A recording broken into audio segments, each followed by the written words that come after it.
자, 이번에는 그냥 쭉 이어서 이 선물 거래에서 쌤이 조금 더 디테일하게 파고 들어가 보겠습니다. 쌤이 왜냐하면 이제 마진콜이라는 용어를 설명을 하고 싶어서 그래요. 자, 이번에는 이 선물의 기초자산이 되는 게 좀 전엔 주가 어떤 종목이었잖아요. 그렇죠? 근데 이런 지수가 될 수도 있어요. 지수. 그러니까 지수라는 건 코스피 200 지수, 뭐 몇 포인트 이렇게 뜨는 거 있잖아요. 자, 이게 지수가 되면 두 가지가 좀 차이가 있습니다. 일단은 주가 대신에 주가가 없잖아요. 그렇죠? 돈으로 표현되는 게 아니니까 이 포인트는.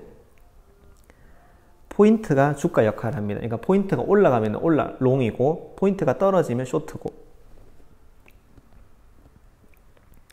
그 다음에 거래 승수가 주 단위가 아니라 뭐 몇몇 주가 아니라 금액으로 땡땡만 원 이렇게 거래 승수가 금액으로 표시가 됩니다.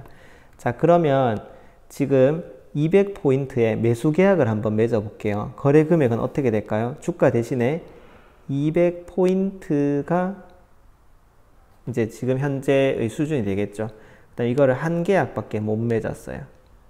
자, 그런데 거래 승수는 얼마예요? 이것도 우리나라에 이렇게 정해져 있어요. 25만 원이라고. 자, 이렇게 해보면은 얼마입니까? 5천만 원이죠.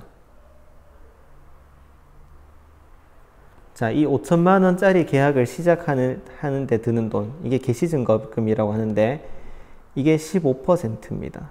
5천만 원 곱하기 15% 이렇게 해보면은 750만 원이에요. 그러니까 의미를 말해보라 했는데 이게 이제 투입원금이 되는 거죠.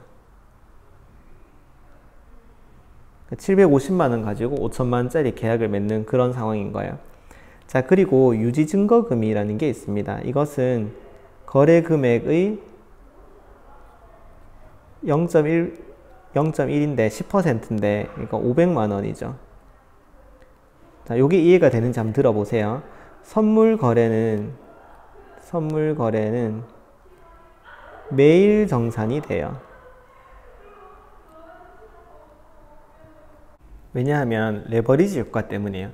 레버리지는 그 지렛대라는 말인데, 지렛대라는 것은 이제 작은 힘을 통해서 큰 힘을 내는 이런 게 이제 지렛대 원리죠.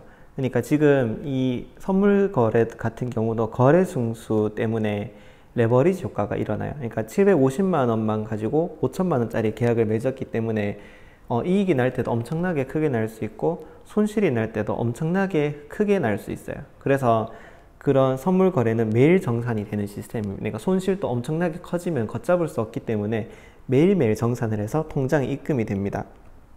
근데 손해가 많이 났다 그래요. 손해가 나서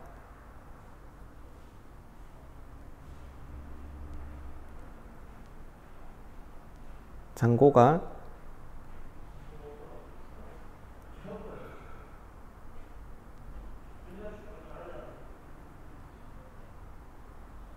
유지증거금 밑으로 떨어지면 이제 증권사에서 개시증거금까지 추가 증거금을 요구하게 됩니다.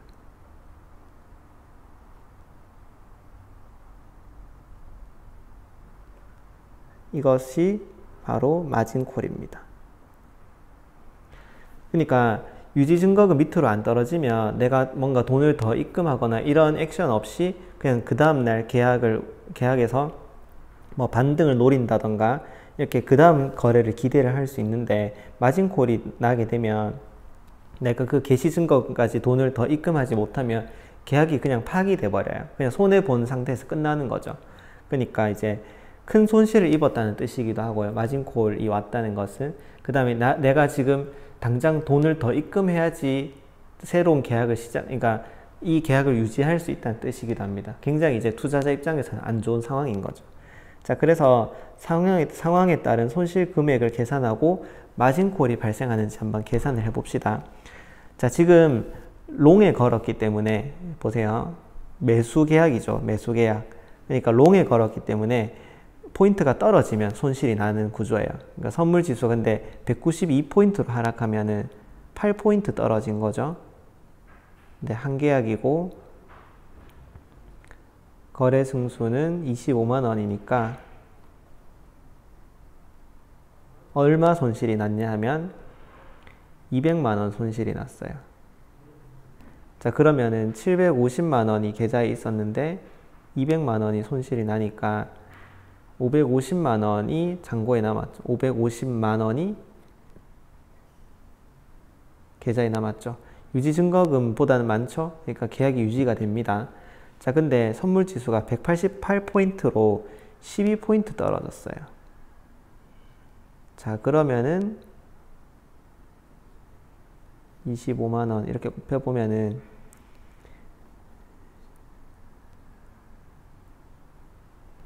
300만 원 손실 봤죠. 그러니까 750만 원에서 300만 원을 손실 보면은 450만 원이 계좌에 남아 있는 거예요. 그러면 500만 원 밑으로 내려갔죠. 그러니까 마진콜이 오게 되는 거죠. 그래서 굉장히 안 좋은 상황이 되겠죠. 그래서 마진콜이라는 용어가 이런 거구나. 이제 그런 걸 우리가 알 수 있는 거죠. 자, 그러면 이제 마지막 문제 풀고 수업을 마칠 건데, 이거는 실제 이제 삼성전자 예전에 이제 계약을 이제 어떤 분이 하셨는 거를 쌤이 보고 그대로 문제화 시켜 본 거예요. 그래서 이제 이 사람은 어떤 지금 상황이냐 하면은 12만 8,500원에 주식을 사셨어요. 근데 그 다음날 주식이 바로 확 떨어지죠. 근데 이 낙폭이 너무 크다고 생각하신 거예요. 그래서 이거 뭔가 큰일이 벌어지겠는데 하면서 그래서 이날 바로 쇼트에다가 선물 계약을 겁니다. 해칭을 하신 거죠. 그래서 정말로 큰 쇼트가 왔어요. 그래서 이 사람이 이제 큰 손실을 막았다. 이런 스토리입니다. 그래서 그걸 직접 계산을 통해서 한번 우리가 확인을 한번 해보자 라는 이야기예요. 자, 그럼 먼저 주식부터 계산해 봅시다. 주식 따로 선물 따로 이렇게 계산을 한번 해볼 거예요. 자, 주식부터 3월 10일 날 몇 주를 사셨죠? 12만 8,500원에다가 778주를 사신 거예요. 계산기가 있어야 되겠어요. 12만 8,500원을 778주를 사셨으니까 9,997만 3천원을 쓰셨네요. 이게 이제 투입 원금이죠.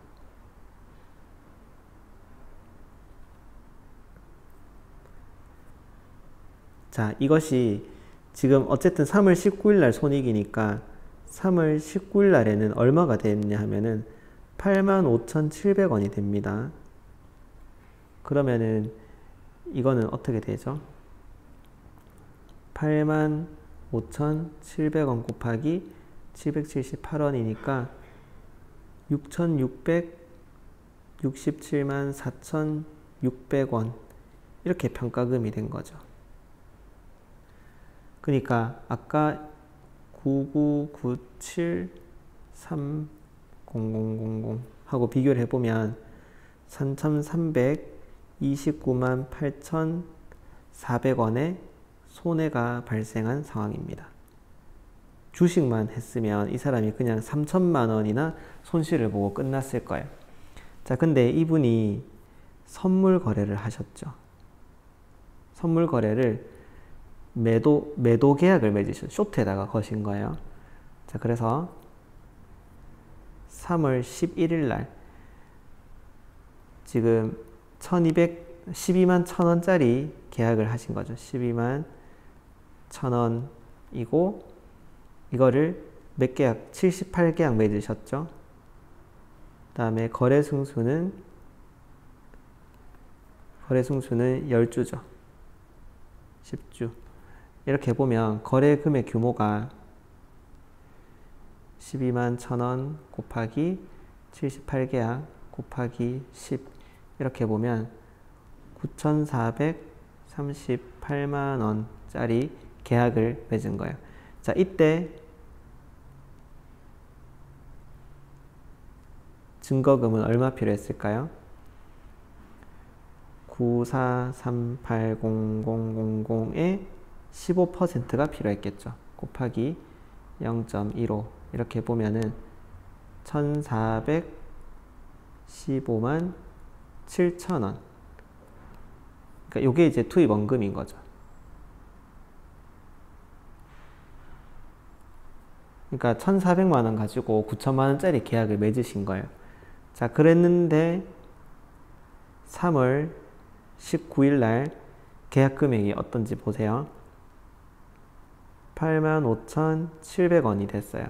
85,700원이 78계약이 됐고, 거래 승수가 10주니까 얼마가 된 거예요? 85,700원 곱하기 78계약 곱하기 10주 하면은 6,684만 6천원이 된 거죠. 자, 그러면 이게 이제 초기의 계약 금액하고의 차이는 어떻습니까? 2,753만 4천원에 지금 이익을 본 거죠. 왜냐면 내가 쇼트에 걸었는데 쇼트가 일어났으니까. 자, 그래서 총 요거랑 요 금액이랑 아까 손해 본 금액 33298,400 이렇게 보면 총, 그러니까 결론은 총 500만 76만 4,400원의 손해를 본 것을 알 수 있습니다. 그러니까 이분이 만약에 선물 거래를 안 하셨으면 3천만 원 정도 손해를 볼 수 있는 상황이었는데, 선물 거래를 반대 방향으로 쇼트로 이제 걸어 놓으심으로 해서 1,000만 원을 가지고 이제 쇼트를 걸어 놓으신 거예요. 그러면서 완충을 시킨 거죠. 해칭을 시킨 거죠. 그래서 500만 원 정도의 손해로 막은 거예요. 지금 이 상황을. 큰 쇼트가 일어났는데도 많이 안 잃으신 거죠. 굉장히 이제 전문가시라고 할 수 있겠죠.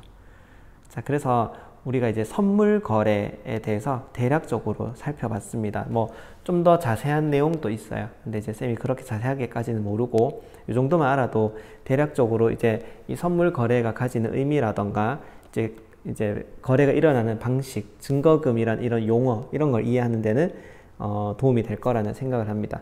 자, 그러니까 이 선물 거래는 쉽게 말해서 사람들이 어디다가 베팅하는지를 알 수 있어요. 그러니까 장이 열리기 전에 선물 시장을 보면 사람들이 올라가는 것에 지금 베팅을 하고 있는지 하락하는 것에 베팅을 하고 있는지를 알 수 있고, 그것을 보고 미뤄 짐작할 수 있는 거죠. 아, 본장은 올라가겠구나.